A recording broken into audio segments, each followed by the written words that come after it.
علامہ نفیس احمد صدیقی دینی معلومات کو اور شرعی مسائل کو جاننے کے لیے ہمارے چینل کو سبسکرائب کریں اور بیل آئیکن پر لازمی کلک کریں۔ ایک نامعلوم یتیم بہن لاہور سے، کیا صرف بیٹیوں کی پرورش، تربیت اور ان کی شادی کرا دینے میں ثواب ہے، بہنوں کی نہیں؟ کیونکہ جس عالم دین کی سنو وہ صرف بیٹیوں کی پرورش و تربیت پر جنت اور جنت میں آپ صلی اللہ تعالی علیہ وآلہ وسلم کی قربت ملنے کی باتیں کرتے ہیں۔ پچھلے دنوں آپ کا بیان بھی بیٹیوں پر آیا کہ بیٹیوں کو ایک کھجور کھلانے کے بدلے ماں کو جنت ملی۔ آپ لوگوں کی اسی جانبداری کی وجہ سے ان یتیم بہنوں کے ساتھ اچھا سلوک نہیں کیا جاتا جو اپنے بھائیوں پر منحصر ہوتی ہیں۔ اگر اللہ اس کے رسول نے ہم بہنوں کی پرورش پر بھی کوئی صلہ رکھا ہے تو بتائیں تاکہ ہم پر بھی رحم کیا جائے۔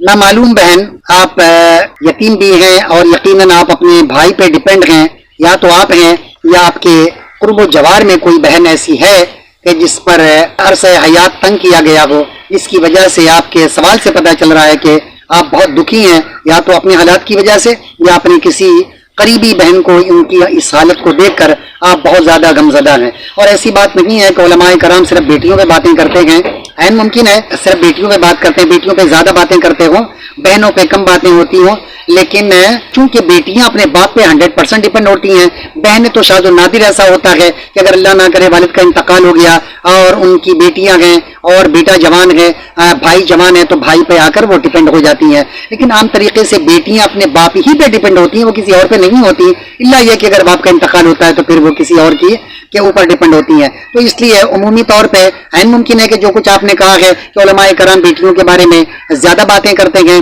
اور بہنوں کے بارے میں کم کرتے ہوں گے، ایسا نہیں کہ بالکل نہیں کرتے ہوں گے۔ بہرحال اگر آپ کا تجربہ یہی ہے کہ علماء کرام بہنوں پہ بات نہیں کرتے، یتیموں پہ بات نہیں کرتے، تو ایسی بات بھی نہیں ہے، بہرحال اس طرح کی باتیں کی جاتی ہیں۔ آئیے میں آپ کو چند ایک حدیثیں سناؤں جس سے پتہ چلے گا کہ واقعتاً اللہ کے پیارے نبی صلی اللہ تعالی علیہ وآلہ وسلم نے، اللہ تعالیٰ نے اور اللہ کے پیارے نبی نے یتیموں، مسکینوں، غریبوں کے حوالے سے کس طرح کی باتیں کی ہیں، اور ان کی پرورش پہ، ان کی نگہداشت پہ، ان کی دیکھ بھال پہ، ان کی پرورش پہ، ان کی تربیت پہ اور ان کی شادی کرا دینے پہ جس طرح بیٹیوں کے حوالے سے ثوابات کا ذکر کیا گیا ہے، اسی طرح بہنوں کے حوالے سے بھی ہے، یتیموں کے حوالے سے بھی ہے۔ تو میں پہلے بہنوں کے حوالے سے آپ کو دو حدیثیں سناؤں کہ ایسا نہیں ہے کہ بہنوں کا کوئی ذکر نہیں ہے، بیٹیوں کے ساتھ بہنوں کا بھی ذکر کیا گیا ہے۔ جیسا کہ ترمذی حدیث نمبر 1912 میں ہے کہ آپ صلی اللہ تعالی علیہ وآلہ وسلم نے فرمایا، تم میں سے کسی کے پاس 3 لڑکیاں یا 3 بہنیں ہوں، 3 لڑکیاں یا 3 بہنیں ہوں، باقاعدہ واضح لفظوں میں بہنوں کا ذکر ہے کہ 3 لڑکیاں یا 3 بہنیں ہوں، اور وہ ان کے ساتھ اچھا سلوک کرے تو جنت میں ضرور داخل ہوگا۔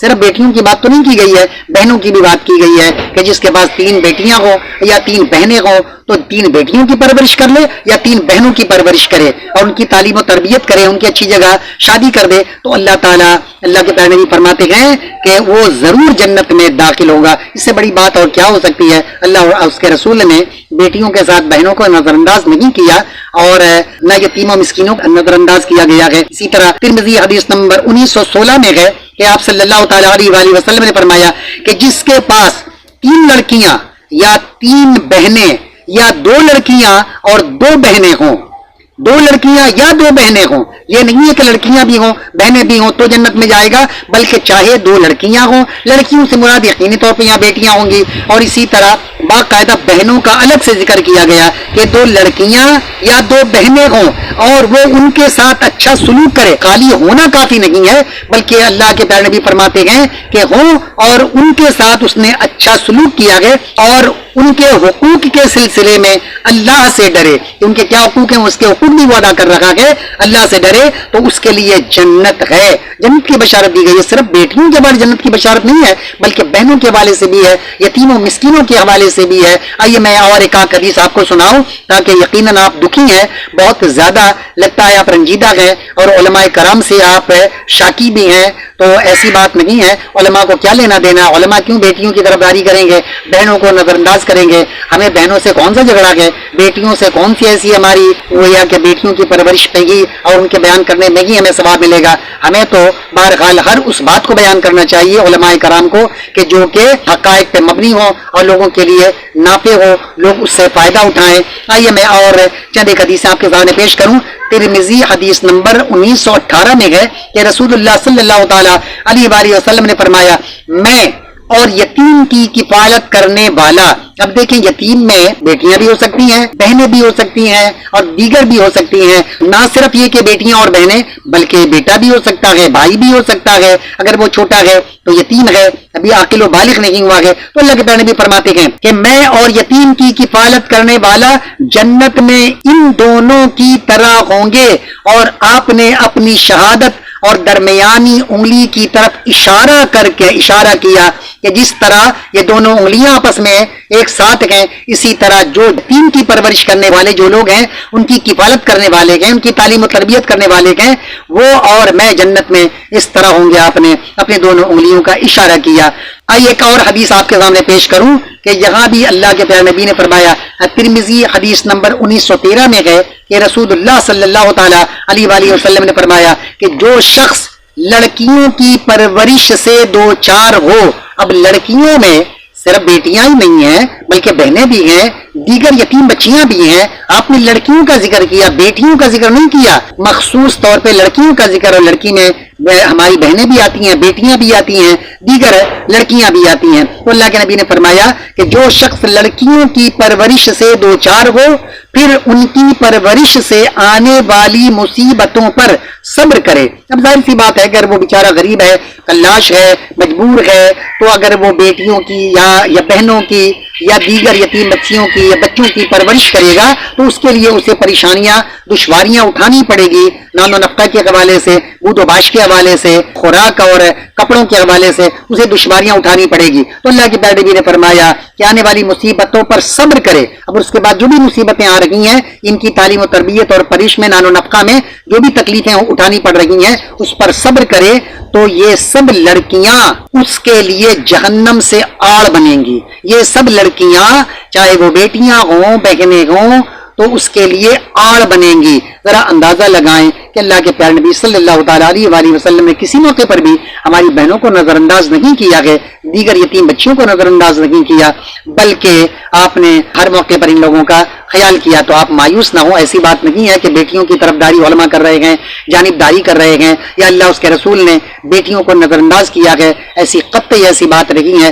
اور ان بھائیوں کو بھی چاہیے کہ جن کی زیر سرپرستی میں بہنیں آ جاتی ہیں، باپ کا انتقال ہو گیا ہے کسی حادثے کے تحت یا کوئی بیماری کی وجہ سے، باپ کا انتقال ہو گیا، بہنیں جوان ہیں یا چھوٹی ہیں، ان کے اوپر ڈیپینڈ ہیں، اور ظاہر سی بات ہے باپ کی جو ذمہ داریاں ہوتی ہیں اس کے بیٹے ہی اس کو پورا کرتے پائے تکمیل تک پہنچاتے ہیں. تو اگر کسی بھائی کے پاس ان کی بہنیں ڈیپینڈ ہو گئی ان کے اوپر، ان کی بہنیں ان کے سر پر ہیں، اور ان کا رشتہ کرانا، ان کی تربیت، ان کی خوراک، یہ سب اس کے اوپر ڈیپینڈ ہیں، اور ان کے اخراجات میں، ان کی تعلیم و تربیت میں، ان کی پرورش میں جو پریشانیاں ہو رہی ہیں، اندازہ لگائیں اللہ کے پیارے نبی فرماتے ہیں کہ یہ لڑکیاں کل کو جہنم سے ڈھال بن جائیں گی، آڑ بن جائیں گی، یعنی جہنم سے رکاوٹ بنیں گی. یہ کتنی بڑی فضیلت و مرتبت ہے. اس لیے ہمارے بھائیوں کو بھی نہیں چاہیے کہ اگر ان کی بہنیں ان کے اوپر ڈیپینڈ ہیں کہ ان کے حوالے سے کوئی تنگی کریں، دشواری کریں، ان کو بوجھ سمجھیں اپنے لیے، بلکہ ان کو اللہ کی رحمت سمجھیں. ہمارے لیے وہ آڑ بنیں گی اور جہنم میں جانے سے ہم بچیں گے.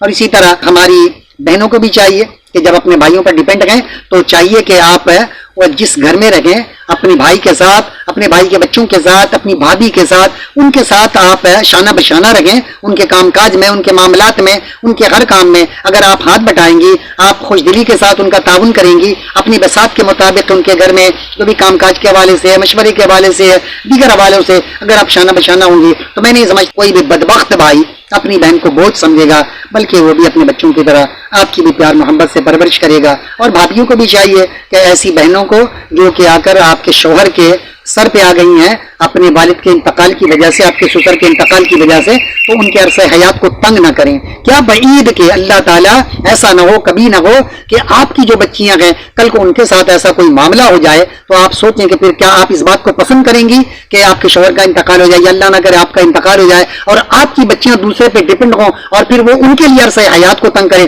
کبھی بھی آپ اس بات کو پسند نہیں کریں گے. اس لیے بھابھیوں کو بھی نہیں چاہیے کہ اگر اللہ نے کسی کے لیے یہ دن دکھائے گئے تو آپ ان کو بہت سمجھیں، ان کے عرصہ حیات کو تنگ کریں، ان کے لیے پریشانی کا باعث بنیں اور ان کو طرح طرح سے اذیتیں پہنچائے. ایسا بالکل نہیں چاہیے. اللہ تعالیٰ اس میں بہت بھاری نیکیاں آپ کے لیے رکھ چھوڑی ہیں. اس لیے آخرت کی کمائی کے حوالے سے یہ سوچتے ہوئے کہ یہ آخرت کی کمائی ہے، آپ ان کی خدمت ضرور بالضرور خندہ بشانی سے کیا کریں.